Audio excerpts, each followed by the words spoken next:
Welcome to Show Studio. It's Paris Fashion Week. And we're going to be talking about the Lanvin show. It's an interesting show to talk about because it throws up a lot of questions about the state of fashion at the moment. The New York Times have been commenting on Paris so far, and they've actually dubbed it the season without creative directors. And they've said this season Paris represents something entirely different, limbo. They've talked about the fact that two of the kind of biggest brands in Paris are without creative directors. So obviously that's Dior since Raf Simons has left, and then Lanvin since Albert Elbaz has left. Both brands are currently working with the studio designing the team. So at Dior, I'm going to pronounce these names terribly, it's Lucie Meyer and Serge Rouffy, and at Lanvin it's Chemene Kamali who's doing it. Obviously the men's is still the usual arrangement. There's also a lot of rumours flying around Paris because everyone's saying that Eddie Slimane going to leave Saint Laurent, and also everyone's saying that Phoebe Philo is going to be leaving Celine to go to Alaya. So there's a lot of it's a weird season. But before we kind of dive in and unpick all of those rumours and the actual events that have happened so far, I will let my amazing set of panellists who've given up their evening to be here, willingly of course, just introduce themselves, starting with you, Dilys. Thank you, Lou. Good evening, I'm Dilys Williams. I'm Professor of Fashion Design and Sustainability. Hi. That's really impressive. You're like, wow. I'm Juliette Larthe. I work with Nick, and I'm a producer, and I run a production company, Pretty Bird. And hi, I'm Nick Knight. I run Show Studio. I see. Everyone's trying to outdo each other. I was like...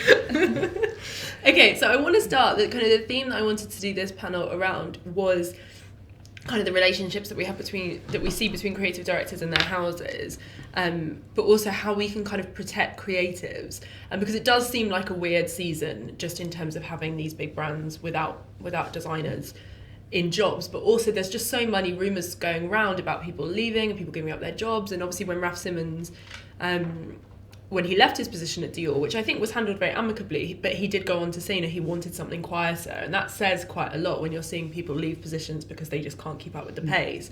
And this is kind of all coupled with all these discussions about kind of how the industry is moving too fast, and we've got, Ralph Toledano, who's the president of the Fédération Française de la Couture, saying, that Paris, those brands are not going to be engaging with these suggestions to sort of sell straight from the catwalk, but then there are some brands that are, so there's a lot of change.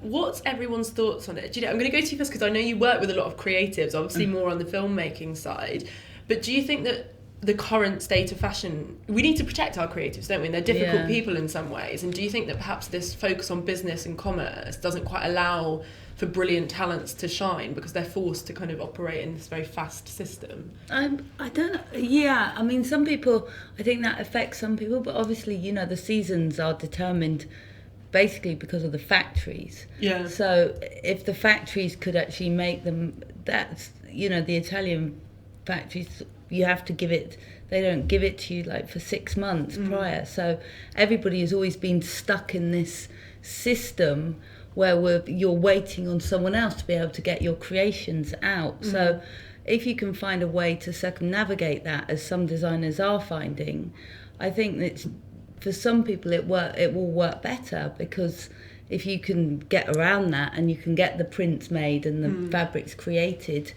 in a different place and not be beholden to something that's that old, and work more in a modern way, I don't think that's a bad thing at all. I think it's quite exciting. I think the amount that you have to do, the amount of collections, like 6, what with pre-resort or whatever, and couture and everything you have to do, there's so many that people have to create now. I think that could, but some people are just think and have done really well with it, but I don't know if it's right for absolutely everyone. And I think stifling creativity, I think when it comes to business, it just works for some people and it doesn't work for others. And I think some people are like a duck to water and they can just keep on. But everybody, you have to be able to protect that, and not have people burn out, and give people the right support and the structure and follow through. I think it's like they were saying, they never changed any of the Dior shops. Yeah. So Raf Simons couldn't, he could create whatever he wanted to create, but unless you create the place where it has to have that follow through. Yeah. And I think that's really important too. You have to support, your creative vision all the way. You can't just say, oh yeah, I'll just take the clothes, but not the rest. Not follow through. But the difficult thing of that is obviously because we're seeing so many changes, people leaving positions. Raf Simons was at Dior for just 3 years, and we're seeing a lot of these 3-year contracts, and then people do leave their positions. Really short turnovers. You think revolving doors. It seems sometimes you think Wang at Balenciaga. Now we've obviously got a new designer, Demar, who's going to be showing that. So it's interesting in that sense. But the problem is, I understand why brands therefore don't want to refurb all the stores, because then it's that idea of what if this designer just go. There are rumours that Eddie Simon's going to leave Saint Laurent, and think how much money and also bravery in a way that brand put behind his vision. All the stores has changed. The aesthetic of that brand is so him, and he's off now. They can't completely ricochet back in a different direction. So it's kind of this really tricky environment where I understand the perspective of brands, but I also think it's very hard for creative directors to not feel like you're at home somewhere. And Raf, I guess, spoke about that. There was an interview with him in the New York Times, and he did talk about how he understood that mentality, and he said, I always got the sense, and I always felt very aware that Dior wasn't my brand, that it wouldn't crumble without me, that I was there to fulfill a brief.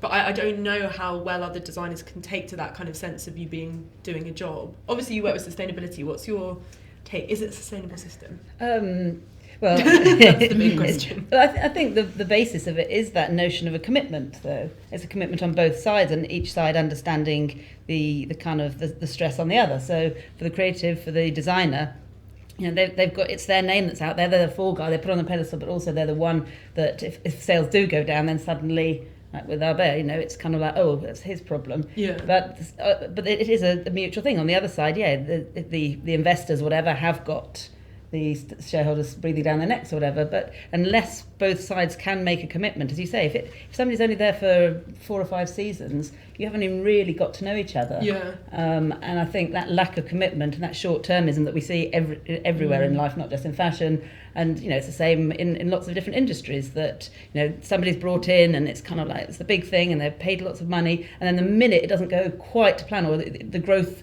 curve doesn't go in a kind of vertical direction, it's like panic. Yeah. So ethically, there's no kind of business kind of ethics in there when all you're keen on is looking at your short-term sales, and the brand has got to be bigger than just looking at that, surely. So I don't think it's working for anyone at the moment. That's interesting. What's your take on it, Nick? Well, I think you've got an interesting situation, because you have these companies that are built on business and making sense in terms of commerce. But of course, they put at the head of it an artist, somebody who's fragile and sensitive. Of course, you need an artist to be sensitive to the world around them. And so it never really works. Because the more artistic they are, the more we love them, because they show us things we can't see, and they do more extravagant or more beautiful or more. But you're essentially looking for an artistic vision, and then you put them in a place of commerce, and then it seems to be they're quite unprotected in that position. And we have awful examples of Lee McQueen and John, who suffered almost a similar fate. And I don't want to pry into what happened, but one can guess it was because of the pressure they were put under. Yeah. But why didn't they have any pastoral? Why wasn't there someone care for them? Yeah. If you're a clever businessman or businesswoman, so okay, so I'm going to put at the head of this multi-million or billion-dollar industry a fragile artist. Sure, you take the risk doing that, but surely then you put in place some safeguards. Say, okay, well, if I see them, kind of coming in drunk every day, or if I see them, looking depressed, then I should take care of them. Yeah. That seems to me a sort of, a very simpler. If somebody shows you was coming in drunk every morning, or not turning up for work. Well, you've said nothing. For most people, but you'd see that straight away, and of course it would be something you have to take care of. So I don't understand how it gets the situation we got to with John, or sadly with Lee, where they were obviously so distressed by the situation they're in, nobody took care of them. Yeah. But I don't. Maybe they did. You don't one doesn't know. But from the yeah. outside outside of this, you look at those situations, and you think, well, that was, why didn't somebody raise some flags quite a long time ago? What I worry about is it's interesting you talk about this notion of like, an artist being in that position, and what I worry is happening, and you do see it with certain designers where they say, they love the business side, like J.W. Anderson's a really good example of that. I don't think he would refer to himself as kind of like, he said before, I'm not a designer's designer, I'm a creative director, like I'm a numbers man. He's interested in that side of things, and perhaps actually that more artistic sensibility comes from his relationship with the stylist Benjamin Bruno, who obviously works with him on Loewe and JW Anderson. But I wonder if we're going to see more and more young people who are looking to be creative directors or go work in-house who will emulate the JW Anderson model, and it's going to put off people like, you know, who would operate like a McQueen or a Galliano, people who perhaps, you know, have no interest in the business side and obviously are aware that it's a priority, but they can't engage with that. They need management for that. They need guidance. But whether those people can find, but there should be enough space for both of those kind of models for a business that understands and appreciates the fragility of an artist and really is excited about them being part of their business and finding a way, as you say, to care for them so that their creative talent can come to the fore. So that will be some businesses, and then other businesses will be much more about the kind of the nuts and bolts of being able to look at the numbers and sort of have a formula around it. But it is also interesting to see about the idea of care, because with Albert, the rest of the crew came out, didn't they, and went to court, I think. Well, I've got some information on this. This has been a total mess, basically. So he left after 14 years, and then what happened afterwards was some of the, because it's widely kind of been reported that part of the reason that he left was because of this clash with the company majority shareholder, and he did actually say that in his statement. He said, at this time my departure from Lanvin on the decision of the company's majority shareholder. So the two people who were kind of involved in that was the owner, who's Shou Lang Wang, and then the chief executive officer, Michel Hubin. And they cited the designer's lack of creative designs and aggression towards the company's management. So it became this kind of tiff. And then other people within the company kind of came out in support of Albert. And then it ended up going to the Works Council.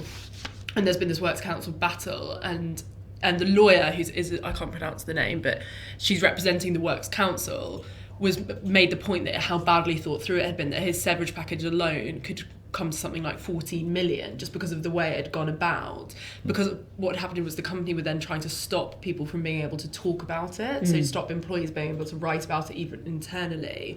So it becomes this kind of complete mess. But it's a good example of what Nick was saying, where there's not that obviously a good relationship between the management and the creative.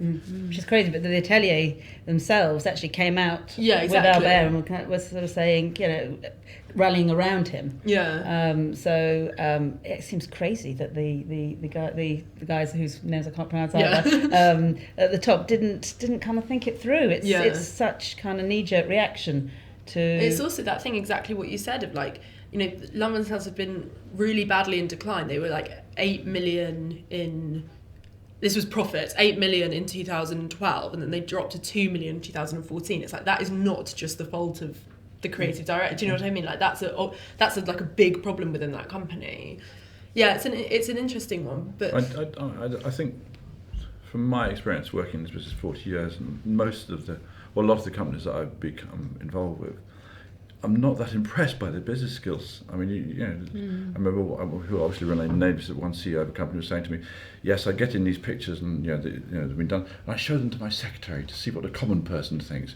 Jesus Christ, that's like offensive. Well, yes, it is offensive. But you sort of think, well, if that's your business practice, that you've asked a lot of very well-paid and very skilled people to do something for you, but you are somebody who's got no skill in that, and that's what decision you make. That's really bad. It's like I'm advising you on how to do your books. And exactly. And I've seen that personally, where the accountant will start to make comment on the design on the collection, and the only sort of he's only able to do that in the fact that he's looked at the numbers, and yet seems to feel as if he's capable of being able to make decisions about design, whereas the other way around it would never happen. So design would never go and have a look. We regularly get comments from all manner of people about our work, which you think, oh really? Do you want to tell me about that?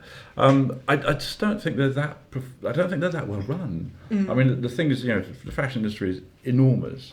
And these companies make billions and can make billions more, but they just don't seem to be run that intelligently. How can you have somebody, who's your sole kind of creation, the person who's making your company, and let them go off and sort of do things like some of the designers have been doing? This must be something you can't trust that amount of business to that fragile person. There must be a better way of doing this. I think I was interested by how Dior responded when Raf Simons was there. Like, one think they did do, and it's kind of like an unsexy thing, so it didn't get that much press, is they actually ended up splitting, at his request, into 2 different ateliers so he could manage the workload, which meant that there were 2 ateliers that could simultaneously work on 2 collections. So like one could be doing couture while one could be doing ready to wear. It gave him an idea, it gave him this possibility to like think about his ideas for longer, because it wasn't like they were trying to do them all back to back.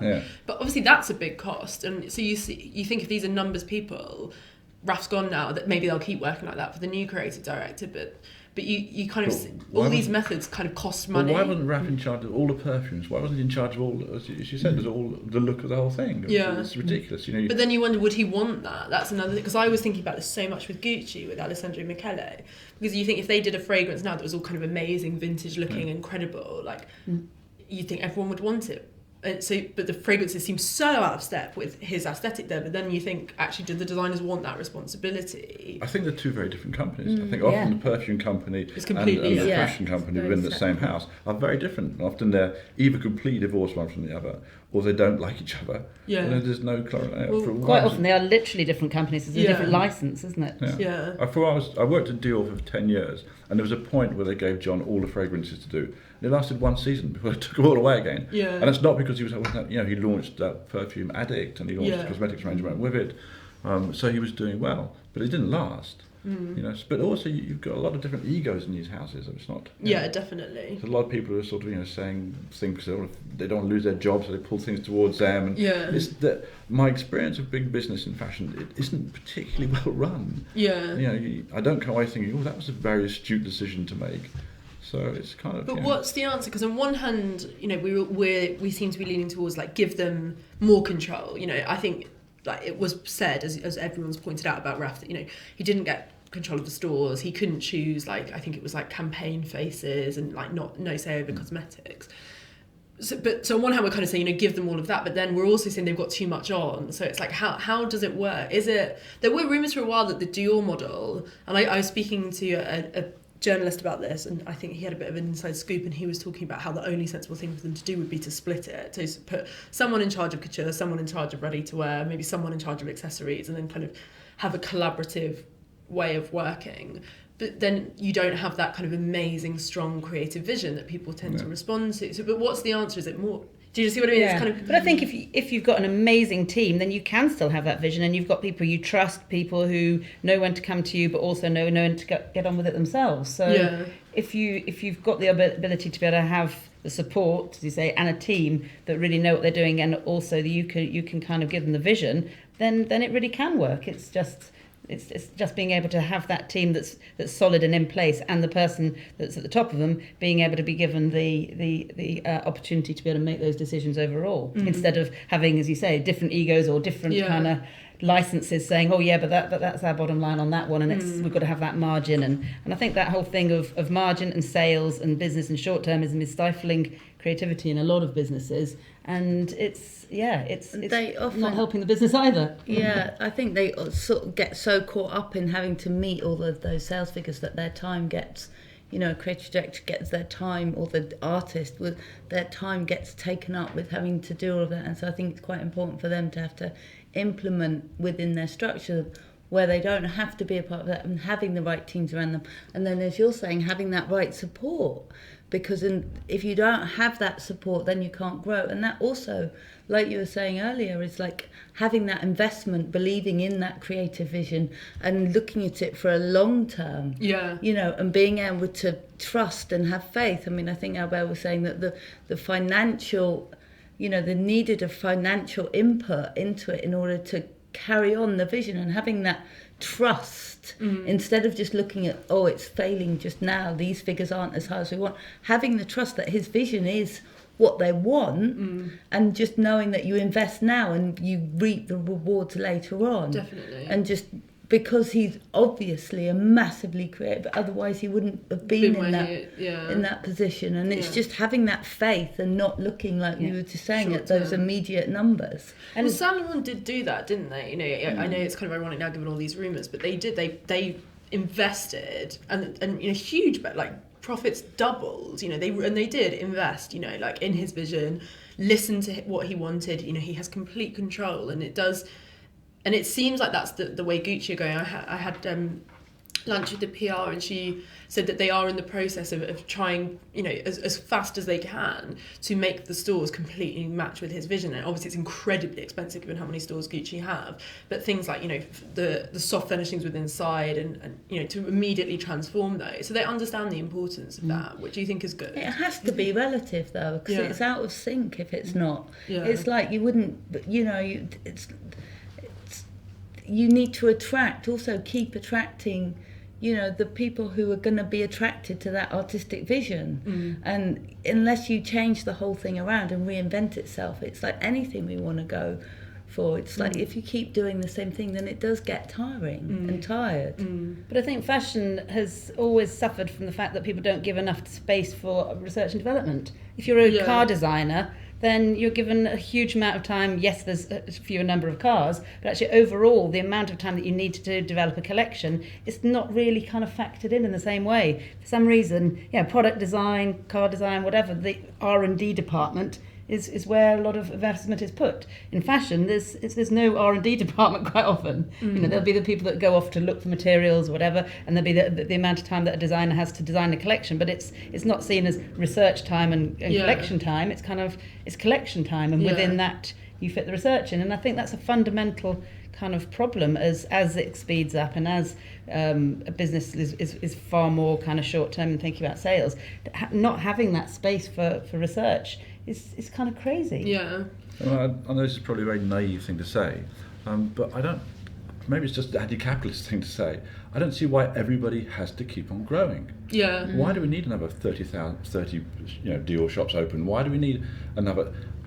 There must be a point where you say, actually, you know what, I just want to do a really, really good product. But that's exactly what Raf said in this New York Times interview. You know, he talked about, you know, how he actually kind of, obviously he wants, because Raf Simons as a company is actually really small. Like, it's not like he's kind of raking it in. And he talked about how he obviously does want to grow that, but also that he kind of doesn't, because he wants it to keep its identity and its authenticity. So it's kind of fine as it is. And I think there needs to be more attitudes like that. Like, I would completely agree. So I was always sort of slightly weirded by, I don't want to get too personal, but you know, why some of the mainstream magazines just seem to spend their time chasing sales figures. And they just want to sell more and more copies. It's like, well, no, just do a really good magazine. If that sells 30,000, that's your good magazine. Yeah. I mean, don't try and sell 200,000 if you can't. Yeah. Just do the really best version of your magazine or your brand or whatever it is. But I think that's partly an online mentality. Like, I did a lecture at London College of Communication earlier in the week, and I was talking to them about the internet, and I'm always intrigued when you speak to young people, particularly young journalists, about the reasons for the ones who say that they want to work in print. And it tends to be because they're like, oh, I want to do something, you know, a bit slower, I want to do something that's really, really good and really considered. And I think we've got this mentality with online, you see it across all online journalism, that it's about mass, you know, like something is good if it gets 1 million hits. The more people that see it, the better. You know, it's got to get, like, it's just the bigger, the better with online. And no one seems to have that approach. It exists in print, but not to the same extent. You do see niche magazines coming out. You know, there's booming at the moment, all these very specific magazines. But there's not this idea that you can do something online and make it kind of cult and really good. And actually, if it only gets, as you say, like 5,000 hits, but it's people who love it and engage with it and maybe revisit it, that the idea that that's fine, you know, that you can do things online that are cult and that are specific and just as considered as print. And I just don't think that mentality exists. You look at it with all the women's magazines, particularly if you look at their social media, you know, these are women's magazines that have very different tones, you know, that have carved out a tone in print.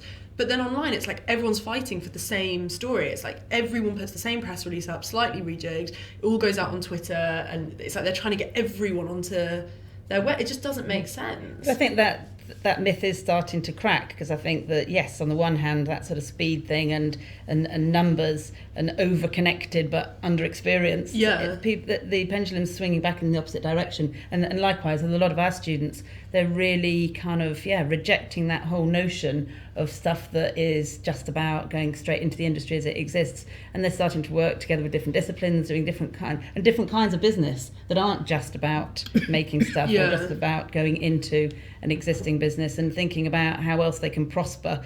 You know, they know they're not going to be able to buy houses, etc., etc. So in some ways, they're kind of almost happy to step out of the system and not be obsessed with cash and obsessed with it Because being also about sometimes I money. think about that when I think about the way those luxury brands are operating is like this generation that, as you say, are in the kind of financial climes. I know it's different country to country, but like where they probably actually will have to work until they're 80, where they probably won't have a pension, where they won't buy a house, you know, like who these luxury labels are not going to speak to them. And what's interesting, I think, is to see designers who are coming along who are. So someone like Nazir, you know, and he's a good example of that Raf Simons thing of not wanting to grow too much. Like when I interviewed him for In Fashion, which is our series on Show Studio, he said, you know, I don't want like million stores, I don't want like to be bought out by a big company, I just want to do what I do and do it freely. And you know, he's happy being a certain size.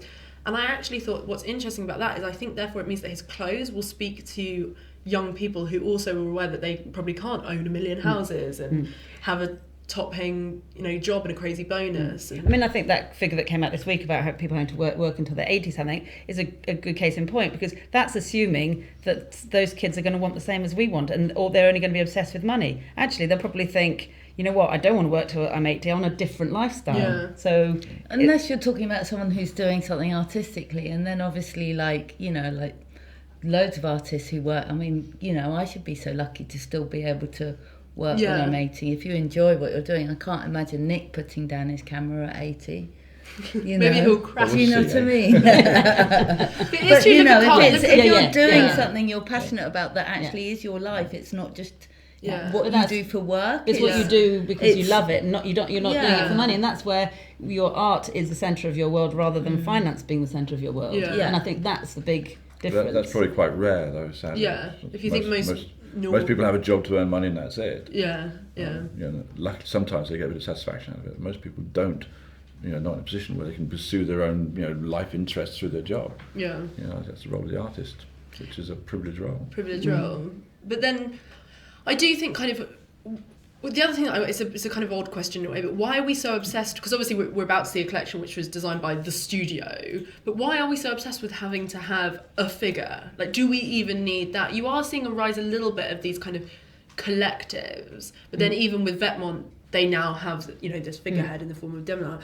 But you are seeing more duos emerging. Like, I think this is on my mind because of the book that I'm doing, which is about duos. But like, I recently interviewed the Valentino duo, Simon Regretto and Pier Paolo, and they were super interesting because I said to them, you know, like, what is it about collaboration? Is it something to do with, you know, support, that, you know, you're in the limelight and you've got someone else to work with? And they were like, we've just always worked together. They were like, you know, we used to have lunch together, we used to always just work on things together, and they were like, there are probably duos throughout the industry that, you know, share a desk or you know, happen to take their cigarette at the same time and what have you. And I thought that was very interesting, all these behind the scenes pairings and relationships, but they tend to just seem melt away. And when you get to this creative director level, there's always, it has to just be the focus on just one. And I wonder if that's changing because we're seeing duos, you know, we're seeing Marcus Almeida or the Valentino pair.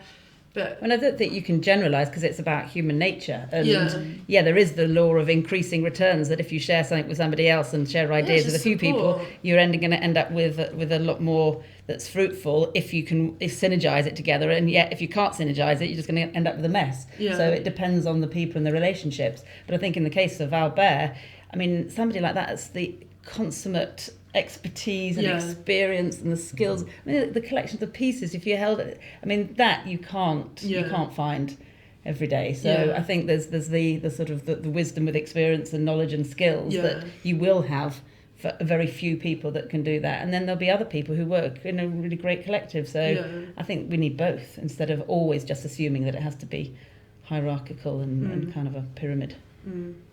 I think one of the most forward-thinking models is the sibling one. Obviously, they're now two, very sadly, because Joe passed away. But you know, it was three, and it was kind of Sid, expert knitter, Joe, big creative kind of vision, Cosette, you know, brilliant on the kind of communication side, and obviously had an input in design as well. And that's a young London or emerging London label. But actually, I think that's one of the most innovative structures out there because they were all equally as creatively involved, but they do such different things. And Cosette always said, you know, it means that one of us is always still standing. Like if two are dead on the floor, there's one up. You know, there's always like, so backstage at the show, if one's having a meltdown, there's one. And I do think what's great is that Cosette is there on the kind of sales and business side, but she's equally as much of the partnership. And I wonder if that's something that colleges can look at a bit more, as trying to, you know, if you've got amazing designers, try and maybe pair them up with communication students who might want to go on to, you know, work on you know, the PR side of the business and try and get more of these relationships forming earlier on, so you don't have situations where, as you say, where designers feel really isolated. I mean, I think that's part of the skills of design that haven't been taught in the past in fashion school. That ability to negotiate, to commit, to work out how you can work well with other people and understand your contribution and somebody else's without it becoming a kind of either clash of egos or without it becoming a competition. And I mean, we run a course called MA Fashion Futures, and we're finding that a lot of the students that are coming onto that course are actually coming from lots of different backgrounds, and that in itself creates collaboration, because you've got somebody with a science background, somebody with an art background, somebody with a psychology background, and they start to see their distinctions as well as their connections. So I think, but you have to be quite confident in what your distinction is before you can then work out how to collaborate. But I think it's a skill. I don't think it's just something that happens. I think it is important to teach it in fashion college, and we are starting to do that. But it is seen as a kind of quite a radical thing, which is quite crazy. Which is strange, because the best creative work is always through collaborate. You know, if you think like your campaigns that you did with John, or your work with McQueen, or there are so many examples where you think of some really iconic fashion that everyone adores. It does tend to be these, you know, or like Avid and Versace. You know, you see it's these things where you have like a bit of a long. But people don't want to understand the team part of it. They want to see it as a sort of, you know, the simplistic answer. There's this, you know, incredible talented genius, and everybody else. It doesn't really matter. It's about this one person. That's a very simplistic understanding of the creative process. You know, sort of based on sort of looking at painters as a kind of model. You know, you have this sort of, you know, incredibly artistic person who's producing art, you know, by themselves. But actually, when it comes to what we do, we can see it's all about the team. The team, Yeah, there's always really has been. You know, the unsung hero of a lot of fashion pictures is the model. We hardly ever hear from her or him. We don't really know what their input is. They're just a sort of. But actually, I know as a photographer, you know, the model brings a lot to the shoot. You know, but then the stylist does as well, and the art director and the hairdresser and the makeup artist. It's all part of a team thing. And then then it goes on to. It's always a team. It's always different people putting it. And the more people you can get involved, part of the reason I like doing what I'm doing, because I can get inside lots of other people's heads. So I can see the world through the designer's eyes, or I can see it through the hairdresser's eyes. You know, you understand the world by living it through other people's visions of it. And that's what makes what I do so exciting. So I think, but there's a misunderstanding of that. You know, there's a misunderstanding from business about how important it is to support the people around the designer.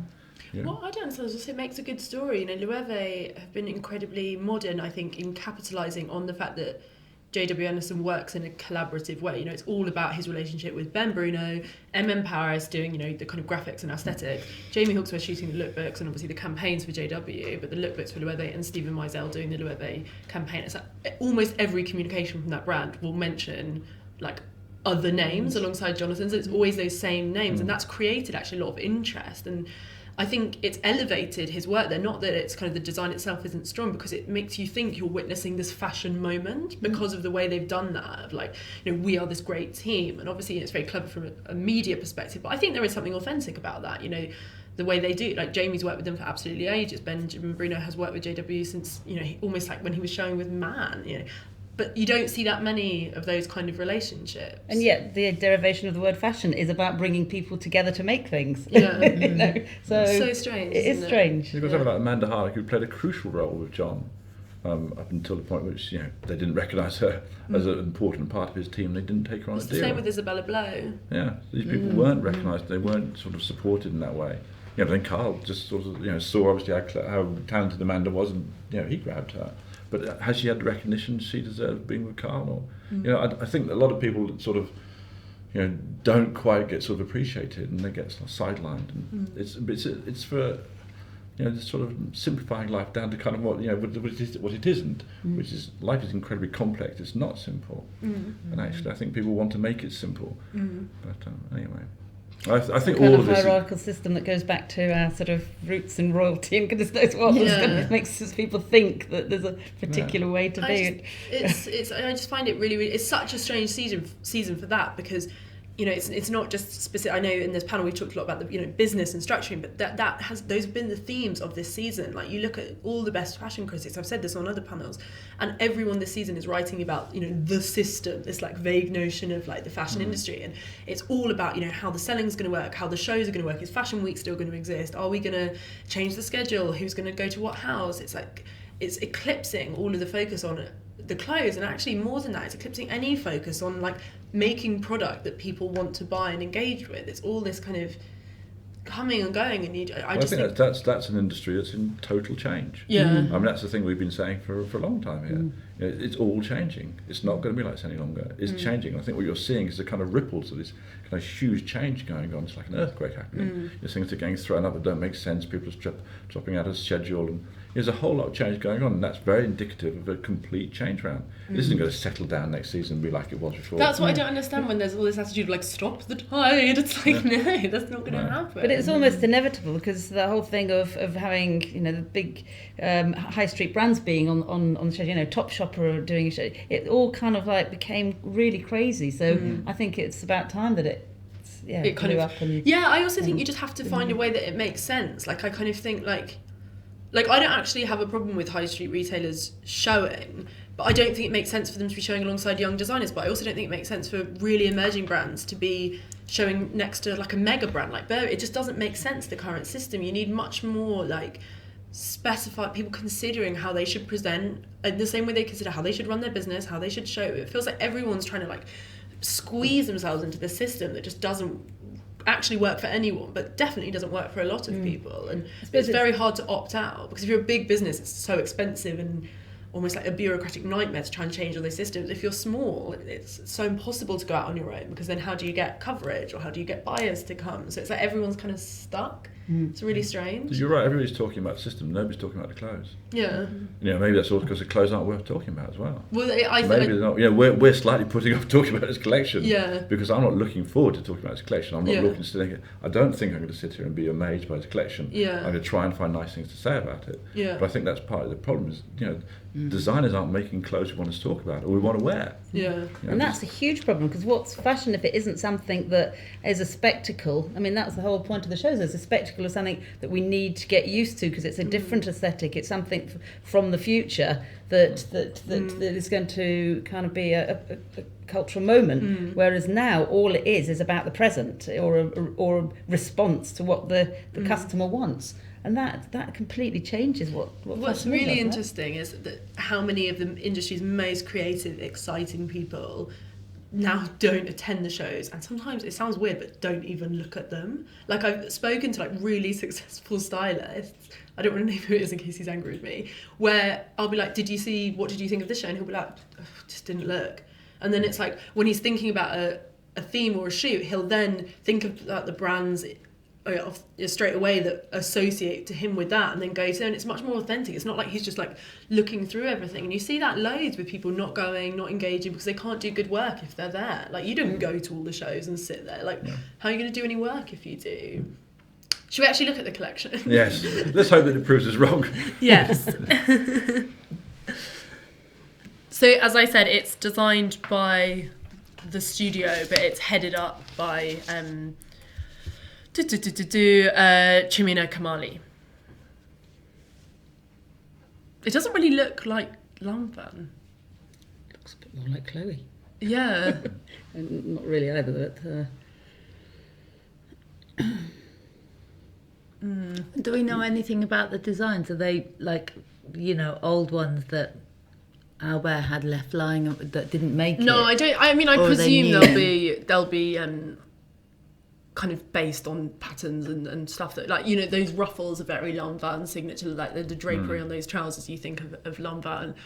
But I mean, I don't necessarily think it's terrible to have studios doing collections, but I think the problem is it has to make sense. Like, when the studio, you know, after Frida Giannini like kind of got sort of removed from her Gucci position, she was meant to complete the women's wear and the men's and then go, and then she ended up leaving like 5 days before the men's show, and the studio redid the collection. It was this huge fashion moment, and kind of Alessandro Michele like rose from the ashes from that. So it's like, in that sense, the studio doing it worked really, really well. And like, obviously the other example of that is how well it worked a long time at Margiela with the studio doing it. So it's not necessarily bad, but I don't know if it's in the communication around this, or perhaps it is in the design. But what I try and work out is, would we see this differently if we knew the person who'd made it well? You know, if it was Albert, would you look at this with more fond? That's what I can't work out. I think it definitely would. I mean, if you knew it was Albert doing it, you look at it, you look for his sort of tropes Spirit and his his spirit humour. and the things that he does and his foibles and everything else. You look at it. It's a little bit hard to look at this and think, okay, what's the character behind it? Or just look at it and say, do I like that piece of clothing? Because I think that's a good piece of clothing. But that's because Albert really reinvented Lanvin. You know, 14 years. It's a long time. Lanvin is Albert. So when you know it isn't him, you don't know what to look for in Lanvin. Yeah, other exactly. than- You're like, what is the code? Yeah. Yeah, exactly. And yeah, what's the spirit? I'm sure very talented people worked on these clothes and very, very hard. Yeah. I don't think it was done a slapdash. Of course it wasn't done a slapdash way. Yeah, there's a lot But of- then it's almost like, in a way, you kind of want it done a slapdash, right? You know, when Gucci, when the team redid that collection, and they did that first menswear collection in 5 days, you know, and it looked bonkers. Like, obviously now when you know his aesthetic, it kind of makes sense. But it was mad. Like, it was like woolly hats and corsages and like, you know, they could have so easily done a studio collection where it was a run of suits, you know, and it was super simple, and like everyone would have given it good reviews because Gucci's a big advertiser and all would have been done. But like, you know, there was a bit of freedom there. But I think often when the studios do it, like it was the same with the Dior Couture show, which was obviously designed by the studio, where you just got the sense it was kind of like hangover RAF, but not quite anything else. It just kind of feels like treading water, which maybe goes back to Nick's point, is what fashion is doing at the moment. It's just kind of like churning more stuff out and not making that many. But I imagine that behind the scenes here, there was a lot of very upset people. Yeah, And of course. If they all came out in favour of Albert, so it's not as though it's the studio going, oh great, you know, it's Not a a great happy studio. opportunity. It's not a Yeah, happy exactly. studio, so Which obviously wasn't Gucci. It was people like, you know, the studio were happy and excited, and obviously Yeah. were pursuing ideas they'd not had the opportunity to do. Whereas you get the sense that they probably just miss working with their great boss. So it's not exactly like a happy, jubilant. Like there was something quite cocky about that Gucci collection. It was irreverent. Whereas yeah, this it was like the teacher's gone out the room. Yeah, exactly. It was nuts. Whereas with this, you don't really get that sense.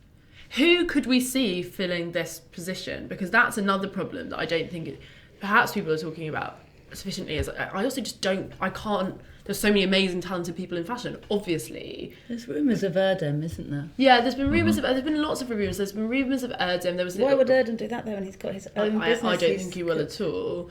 And then there's rumours, but there were also rumours that Erdem was going to do the day wear at Dior. You know, like the ready to wear. And then there was rumours right at the start about Simone Rocha, which I again just think would be madness because she's got such a lovely setup and like, you know, got her own shop. Now there's rumours of Stefano Pilati, obviously, because he's left Zegna, which in a way I guess would vaguely make sense. There's talks of Olivier Teskins, you know, but I also think it's the same with Dior. Like, who is there for those jobs? That's the problem. Yeah, it's a strange one. You're entranced by the collection, Nick. Well, I'm looking at it to try and find out. I feel very bad for the people who made this because obviously they put their heart and soul into it. Yeah. They're not happy, but they're still having to do it and they're still trying to do something. It's very tricky to watch somebody's work and not have anything to say about it. So I'm looking at it to try and find. I some don't think comment. it's a bad collection. I think it's nice. It's beautiful. Like the garments are obviously beautiful. Like it looks, and it is that Lanvin kind of, you know, that. I think they cater so well for designing for a customer who looks like she could be kind of an older age. You see so much kind of youth obsession, whereas this does look like it's for a woman, and that's always something that I think Albert did incredibly well, and it was very respectful. And this feels like that, you know, but it's combined nicely with something that is very playful because I think there is that humour. I'd like to see more of 36s, that kind of the long blue dress. But I mean, again, I've got no idea why these companies who are fully aware that everybody's seeing it live or seeing on the internet don't stream. Yeah. Why would you put out a set of photographs where you can't see the clothes when most people are seeing it this way now? Yeah.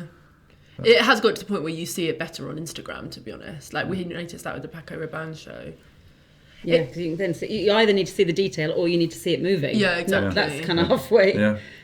But then I wonder, that's why, going back to what we were saying about how silly it is for people to blame creative directors, like there's so much strategy that you think brands are missing. Like, you know, Lanvin, I don't think have ever made complete use of the internet. You know, they did that amazing video that went viral with the 2 dancing models that had Albert in it. So it was obviously very much his kind of idea, incredibly playful, went completely viral. But other than that, I can't think of... I wonder if it sold anything. Yeah. I wonder if it sold one. I mean, yes, it was a little funny film of Albert dancing, but I don't know if it made me want to buy those clothes. Yeah. Or, yeah.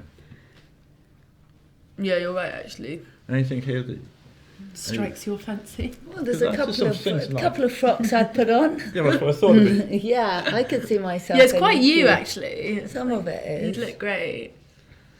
Yeah, But it's that identification, like we were talking earlier, is that code, that identification. There are a few odd numbers, but it does feel, to me, it doesn't feel as cohesive. yeah. Do we partly like the idea of... Sorry, Juliette, I don't mean to interrupt you. No, that's fine. Go ahead. So I'll go ahead and interrupt me. Demon. As I said, maybe it's the fact that we want to have somebody like we're fans. We want to be fans of rap. We want to be fans of whoever, Mucha Prado. We want it's that sort of thing. It's a bit like sort of seeing your favourite band. I don't even think it's fans. I think it's like spirit, like because these clothes are so expensive, and now there's so much choice. I think, and consumers are so aware and so informed. I think people feel like they have to be buying into something more than just products, and part of that when it comes to luxury has to be the sense that someone made it and designed it, and it was touched by an interesting hand. And I think that's part of why when you don't have a designer, it only works if there's something else. With Margiela, when it was the collective, when it was the mystery, and that was seductive, and you felt like you were buying into this kind of anti-fashion thing. So it wasn't just like there was equally as much of a presence there, even though there wasn't. But that was purposefully like that, whereas this So feels clever. as if it's a bit of a sad situation, so it's Yeah. not purposefully. Although it does look a lot better when you see it moving, Yeah. and each of those outfits are pretty amazing. And actually, because they're sort of quite an eclectic mix, it does work better when you see the girls walking past Exactly. like that. It's great to have an emotional connection, though, to feel something when you're... Otherwise, it is kind of It's like just product. isn't product it? otherwise. But I mean, Well, that's the thing. That that's why we get paid as photographers. We get paid such a lot of money to do cosmetics advertising. We're advertising a white cream. Unless we give that cream identity, it's just a white cream. So any cream made by any of the big cosmetics brands is just a white cream until some photographer actually gives it a personality. It's the same with perfume, if you think Yeah, about absolutely. it, because it's like the thing you're buying, you can't get from the ad. You can't, clothes, you can see them in the ad. Perfume, you can't smell it through the ad. Which is weird because all perfume ads are really boring. dull. We always talk about this, yeah. I've got no idea. I mean, that's what I mean a little bit by the sort of stupidness of fashion business. Yeah. You've got something like perfume, which could be so creative, and it isn't. It's so coded and so dull.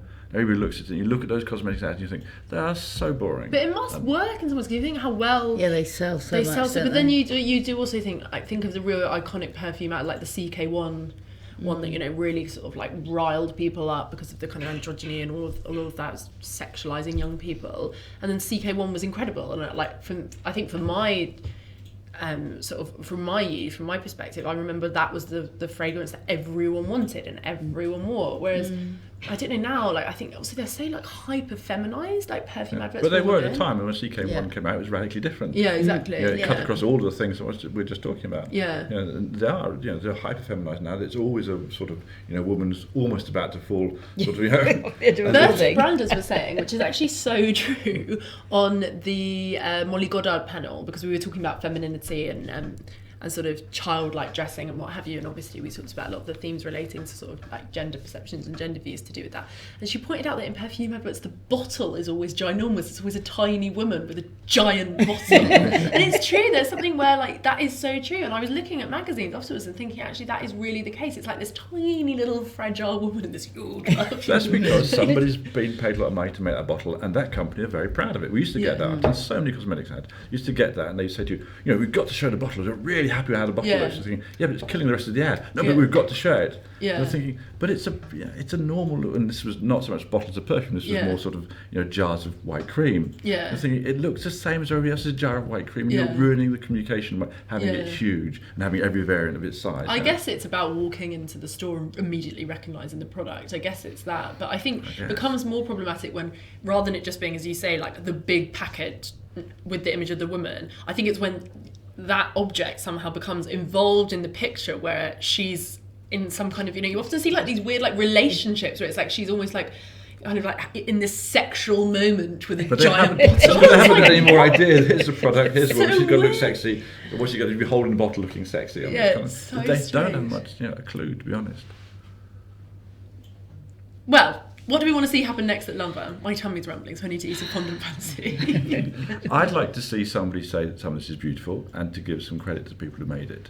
I'd like Lanvin to find its own feet. I don't particularly want to see them just drag in somebody else. It's okay, out with one, in with another one, and we're all supposed to forget about Albert and start loving Erdem or whoever it would be. Yeah. This is beautiful. I'd like to see some sort of research. I'd like to keep the brand's identity. Yeah. And see that develop, because it is some of the brand identity is still in here. But I think that the business has now lost a lot of credibility because of what they've done to Albert. 100%, yeah. I think the only thing that can happen to make it strong again is for the business to be able to regain some credibility. I don't know how it's going to do that, because it has sort of, and also difficult times ahead, obviously, because you feel like this spat is not over. Yeah, they don't make themselves seem an attractive destination. No. Maybe they need to sell it to somebody lovely. I think that's also part of the problem is we're watching the show in light of all of that, so there isn't any sense of like warmth, like even like Dior, it's a similar setup obviously because it's like studio designing, but you feel like there's warmth, you know, like Raf parted ways with them on good terms, the studio seemed to really like him. There was that amazing Dior and I,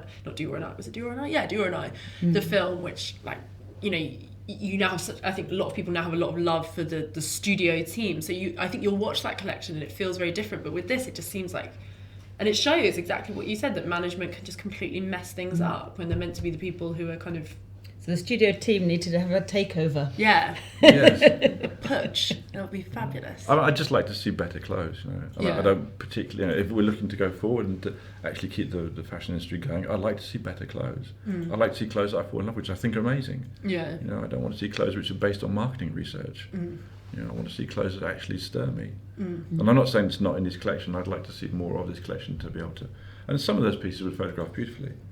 But, you know, I'd like to see something where actually, you know, if it's a business about making clothes, let's have some incredible clothes. There are some, obviously, within the industry. I don't want to damn the whole industry with that statement. But that's really what we should put it back to. But it's very hard now when you have, you know, the models have got so many followers on their Instagram accounts, you know. It's all about sort of more and more and more and more and more. I think that's detrimental. I think capitalism is killing the fashion world.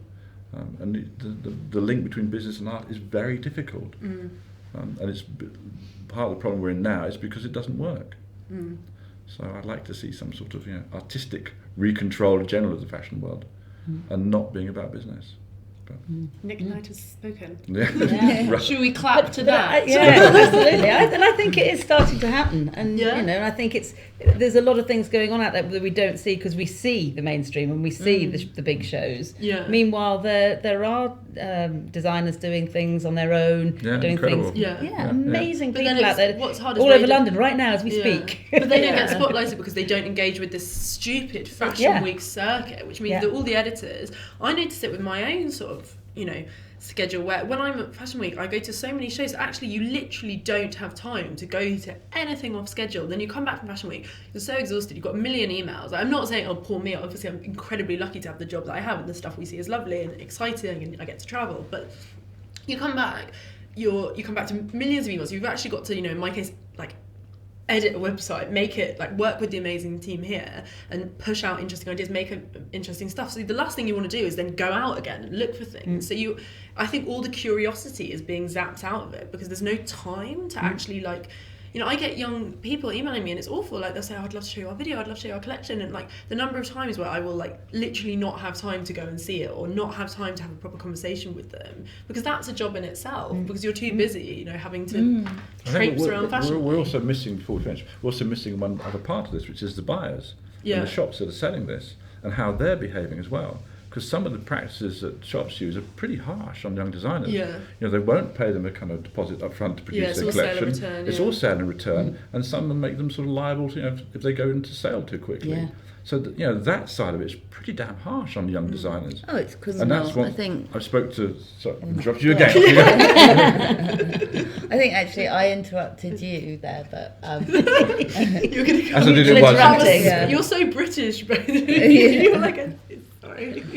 Right, Neva's going to speak now. Yeah. What were you going to say, Judy? I was just going to say, yeah, I think it's really hard because unless they get a huge investment in order to do shows. I mean, I've worked with lots of designers at different varying stages of their careers to do their shows, and like some of the people that I work with, let's say, you know, when I first started producing fashion shows, aren't here or have gone over to head other people's houses. Well, as you know, I can name one set, like that would be just an Anthea from Preen, who have managed to maintain and stay. And they've never been bought out or gone to somewhere else. They've done a bit of consultancy for some other people. But generally they've managed to sustain themselves by just keeping on doing good stuff that people want to buy. You know, and you can work it any which way you want to. What's great about Preen is you always get the sense that they actually think about a shopper. But I think, you know, they think about who wants to wear their clothes. It doesn't stop it being creative, but it's like it's respectful in that sense. But then I think they also suffer from the fact that, you know, we talked about this on a lot of the London panels. It's like there are these two windows to get press. You either get them because you're a massive, massive house and you're an advertiser and everyone has to write about you, or you get them because you're the very, very new thing, so you're cool to write about. And as soon as you get to the middle where you're kind of, you know, you're still young, you're still emerging, but you don't advertise, it's like you're completely fucked because, like, you're not the cool new story. You know, you're not the fresh out of St. Martin's, new on schedule, blah.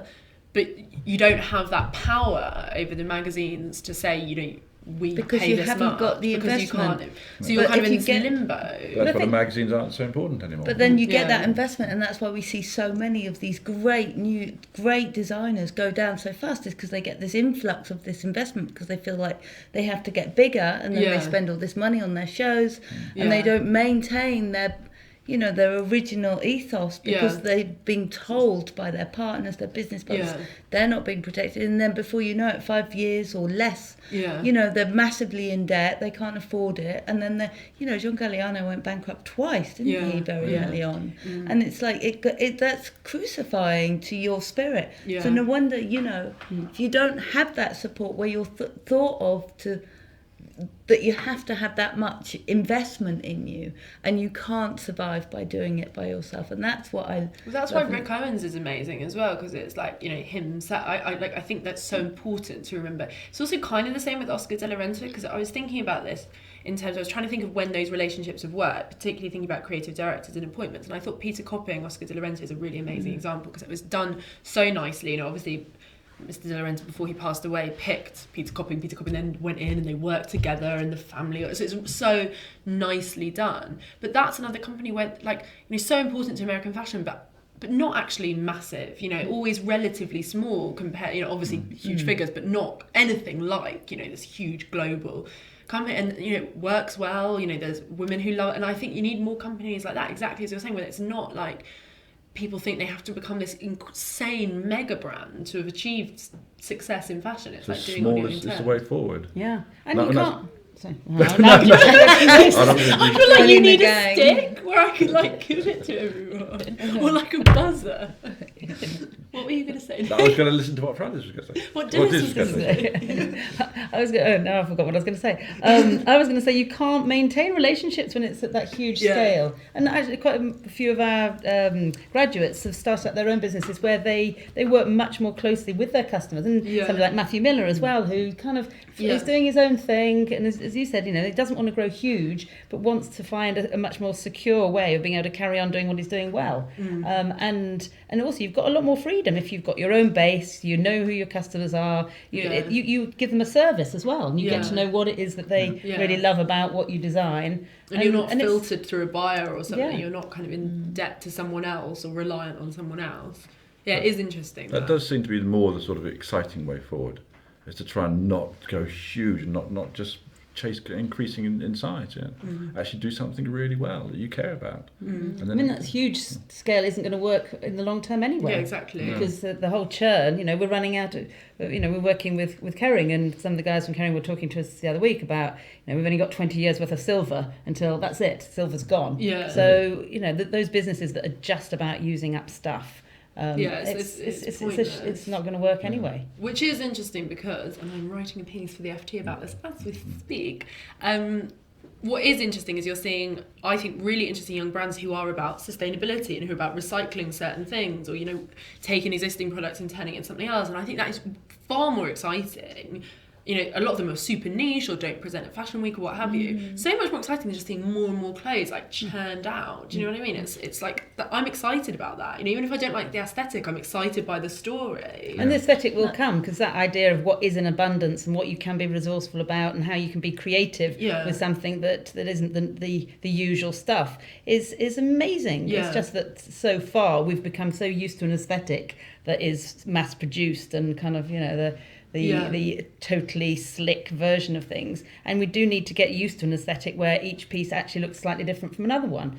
And I think we've got to kind of retrain our eyes, and also I think designers have got to get used to using different kinds of skills and making things using kinds of materials that are more tricky to work with, but once they start to work with them over time. I mean, I went to the shoe factory that was making for Stella, and he said, he'd been working with leather for however many years. The first few seasons, it was a disaster because he just wasn't used to working with non-leather. But then now he's got used to it, and it's Stella's shoes are great. So I think we're in a bit of a transition with people trying to work with different kinds of materials, using different kinds of processes.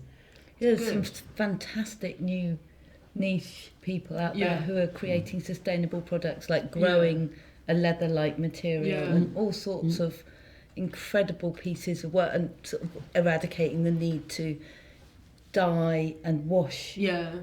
But then fashion brands, I think, and I've said this before on panels, so I don't want to sort of prattle on, but I think when a lot of the real innovation in that comes actually from sportswear brands, not fashion brands. Things like using less water, or if you think the whole concept of Flyknit came out of this thing of minimizing waste when making a trainer, so you just use that one piece. And I think actually Kering, I think it's fascinating kind of how they're communicating and what they're trying to work on. But so many fashion brands, it feels like they don't engage with it, and I feel like the press doesn't demand that they engage with it. But I think it goes back to the R&D. Sportswear companies have a much bigger budget for research and development in relation to fashion companies. Nike have spent a huge amount of money in their kitchen. I don't know whether the Lanvin is given a kitchen to kind of just do funny. Like you call it, the kitchen. Yeah, they call it the kitchen. Right. We won't go into anyway. But I think it comes down to time for research and experimentation. And as you said, different materials. Some of our students are working with mushroom and tobacco and all sorts of different things. And actually, I saw that IKEA are going to package using mushroom. So apparently, I think they're considering doing it. So apparently it breaks down in 10 days or something, the packaging, if you leave it outside, which I thought was quite cool. There's medicinal factors to, I shouldn't say too much, one of our students is working on a great idea that isn't out yet, but there's do broadcast it. But she's looking at well-being and looking at medicine and health and fashion as two things that are all about well-being together, about feeling good, looking good, and someone made a bra that gave certain hormones or something. It was amazing. I saw it. It's really bad that I can't remember what it was, but it was that amazing that it was not like it was poor and I forgot it because of that. It was amazing. I just have a bad memory.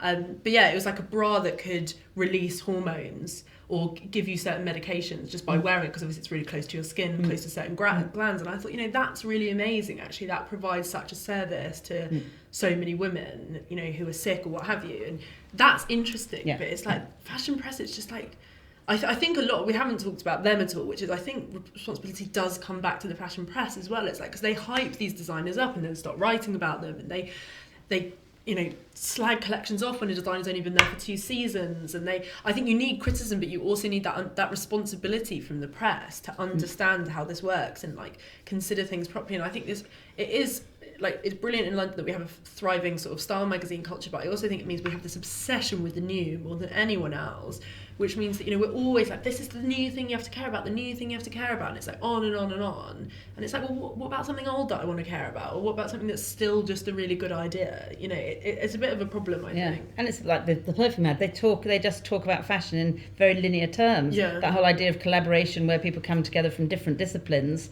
and you talk about something that's to do with psychology and fashion and politics. There's very few fashion magazines that actually bring those different spheres of life together. Well, no one's how did this make you feel? It's just you should want this, or you should and it's think so this important. Cool. If you speak to any woman who's put on a couture dress, it's how it makes you feel. And that feeling of putting on an incredible piece of clothing is amazing.